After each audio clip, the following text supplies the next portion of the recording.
Vítam vás pri prvom dieli mesačníka Z dopravy v kocke. Na začiatok si pripomenieme jednu nešťastnú udalosť, ktorá sa stala vo štvrtok 27. júna 2024 o 17:03 medzi Novými Zámkami a Dvormi nad Žitavou, kde došlo k zrážke medzinárodného vlaku EC 279 Metropolitan na pravidelnej linke Praha-Budapešť s autobusom, ktorý prechádzal cez železničné priecestie, kde došlo k stretu, čo malo za následok usmrtenie 7 osôb a niekoľko osôb bolo zranených. Autobus z ŠPZ NZ 676 IL smeroval z Nových Zámkov do obce Kolta. V autobuse bolo celkovo 12 ľudí aj s vodičom. Všetci 7, ktorí nehodu neprežili, boli z autobusu. Rušňovodič utrpel ľahšie popáleniny horných končatín. Na mieste bolo 5 mŕtvych, 6. obeť zomrela krátko po prevoze do nemocnice a 7. človek zomrel v nasledujúce ráno v nemocnici. Vyšetrovanie však nebolo ku dnešnému dnu ukončené. Prípadu sa budeme venovať aj v budúcnosti. Železničná spoločnosť Slovensko modernizuje. Do konca júna pribudlo ďalších 12 lokomotív Rady 361 so zabezpečovacím systémom ETCS. Jedna z výhod ETCS je, že vlaky vybavené systémom ETCS môžu jazdiť až 160 km rýchlosťou. Od útorka 2. júla funguje prvý TIOP v Bratislave, a to konkrétne vo Vrakuni. TIOP znamená Terminál integrovanej dopravy. Nástupište má 180 metrov a je z časti kryté. Cestujúci majú k dispozícii stoiska na bicykle a zastávku MHD, ktorú obsluhujú linky 65, 77, 72, 75 a 71, ktorá je aj najvyťaženejšou linkou v Bratislave a obsluhujú ju megatrolejbusy. Obyvatelia Kysuckého Nového Mesta majú dôvod na radosť. Národná diaľničná spoločnosť otvorila 17. júla privádzač, ktorý spája cestu 1 lomka, 11 a industriálnu časť mesta. Jedná sa však len o prvú lastovičku, keďže diaľnica D3 stále chýba. Ministerstvo dopravy predpokladá, že do konca leta vyhlási verejné obstarávanie na posledné 3 úseky D3. Z Kysuc sa presunieme na Horné Považie, konkrétne do Žiliny, kde od 1. augusta sú v prevádzke 2 nové nástupištia, konkrétne nástupište 3 a 4. Avšak treba podotknúť, že modernizácia uzla Žilina je v ročnom sklze. Predpokladaný termín je prelom rokov 25 a 26. Obchvaty miest zadarmo. Od 1. augusta sú diaľničné obchvaty Bratislavy, Nitry, Žiliny, Popradu, Prešova a Košíc zdarma. Rovnako od 1. augusta platí jednodňová diaľničná známka s cenou 5,40 €.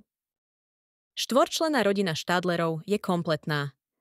Dňa 7. augusta Železničná spoločnosť Slovensko dala do prevádzky posledný zo štvorice Štádlerov KIS s číslom 561 001, ktorý bol nasadený ako Rex 1739 na pravidelnej linke Bratislava-Trenčín. Jednotka Štádler KIS bola poškodená 18. júla 2023 na skúšobnom okruhu vo Velíme po zrážke s posunovou lokomotívou a s rušňom Bombardier Trax 3, patriaci spoločnosti Alstom. Škoda bola vyčíslená na 80 miliónov korún, čo predstavuje takmer 3,5 milióna eur. Posledný úsek diaľnice do Košíc. Národná diaľničná spoločnosť 12. augusta ohlásila najväčšiu investíciu v histórii. Jedná sa o verejné obstarávanie na úsek Turany-Hubová.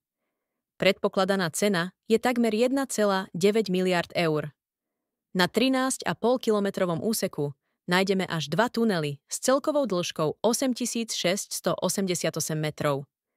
Jedná sa o tunel Korbelka s dĺžkou 5868 metrov a tunel Havran s dĺžkou 2820 metrov, ekodukt a 2 mimoúrovňové križovatky a niekoľko mostov. Predpokladaná doba výstavby je 7 rokov. Kontrolný deň na stavbe Bánovce nad Ondavou Humenné.